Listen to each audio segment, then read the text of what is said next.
South Africa is touting big plans in green hydrogen as part of its just energy transition to move the country away from fossil fuels. While these proposed projects are seen as a game changer in 3 provinces, communities where they'll be implemented complain they've been excluded from the plans. eNCA's Heidi Giokos has the details. There are huge plans to kickstart green hydrogen projects in the country, with 9 key projects highlighted by government.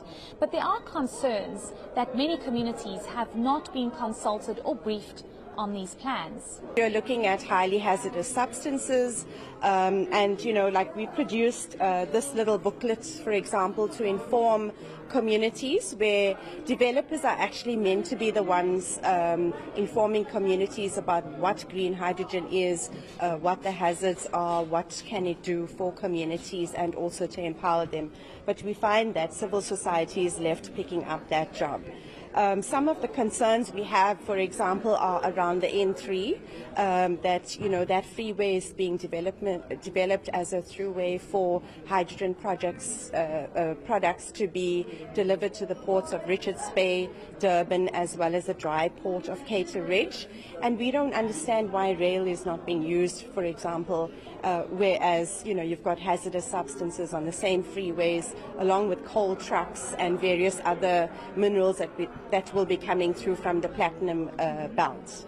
The Netherlands, however, has committed to helping South Africa in these green hydrogen projects. Despite the many infrastructure challenges, which also include our rail network, the Netherlands are still in to work with South Africa. So I always think that we can overcome hurdles, and I think that the railway system is necessary maybe at the start when we only have small quantities of hydrogen that can be transported by train.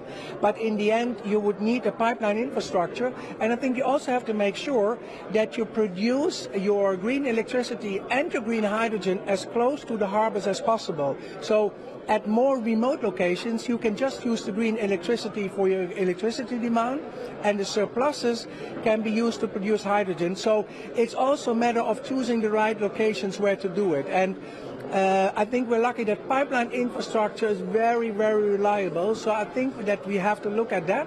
And the Netherlands and South Africa are already talking about this with our gas infrastructure company, with our port infrastructure company. How can we do these kind of things together? So we certainly offer our help. It's still going to be a while until these projects are fully completed. This will give government enough time to hopefully engage with these communities that feel left out. Heidi Giokos in Cape Town.